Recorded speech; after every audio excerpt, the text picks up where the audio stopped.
चांद पर पानी की खोज के बाद भारतीय अंतरिक्ष अनुसंधान संगठन यानी इसरो अब चांद पर जमी बर्फ का विश्लेषण करने में जुटा है। चांद की सतह की बनावट को समझने में लगा है। अंतरिक्ष में चंद्रमा धरती का सबसे करीबी पड़ोसी है। पिछले 6 दशकों में इंसानों ने 100 से भी अधिक मून मिशन को अंजाम दिया है। सभी मिशन को कामयाबी नहीं मिली, लेकिन इन मिशन खोजा जाने वाला स्थान जरूर बना दिया। बावजूद इसके चंद्रमा हमारे लिए आज भी रहस्य बना हुआ है, क्योंकि उसके दक्षिणी छोर की पूरी सच्चाई विज्ञान कहता है कि चांद पर मिट्टी है, चांद पर पानी है। सवाल है कि अगर वहाँ मिट्टी भी है और पानी भी है, क्या भारत का चंद्रयान भी इस सवाल का जवाब पता करने वाला है?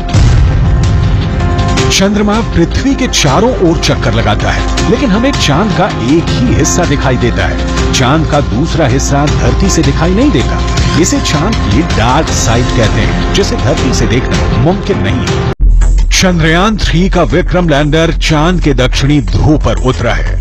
चंद्रमा का ये हिस्सा उसका सबसे ठंडा इलाका है, क्योंकि यहाँ सूरज की रोशनी बहुत कम पहुँचती है। सूरज की किरण तिरछी पड़ने की वजह से चांद के दक्षिणी ध्रुव के ज्यादातर हिस्सों पर यही वजह है कि यहाँ का तापमान भी काफी कम होता है।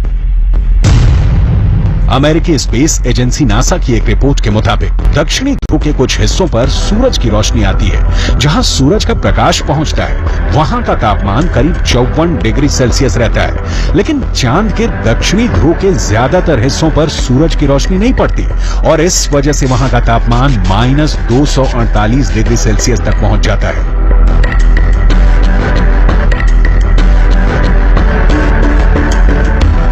नासा के मुताबिक चांद के दक्षिणी ध्रुव पर बर्फ है। बर्फ के साथ दूसरे कई प्राकृतिक संसाधन भी हो सकते हैं। साल 1998 में नासा ने मून मिशन के तहत ये बताया था कि दक्षिणी ध्रुव पर हाइड्रोजन है। नासा का दावा है कि अधिक मात्रा में हाइड्रोजन होने की वजह से वहां बर्फ की संभावना है। इसके अलावा चांद के दक्षिणी ध्रुव पर बड़े बड़े पहाड़ और कई गड्ढे हैं।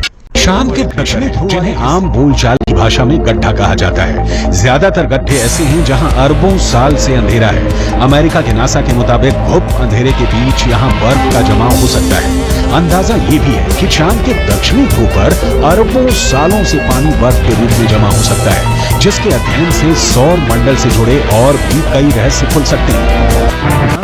चांद के उस हिस्से में पहुंचा है जो हमें नहीं दिखता है। सवाल है, आखिर चंद्रमा का एक ही हिस्सा हमें चांद खुद भी अपनी दूरी पर घूमता है और पृथ्वी के गुरुत्वाकर्षण बल के कारण चंद्रमा उसके चारों ओर चक्कर लगाता रहता है।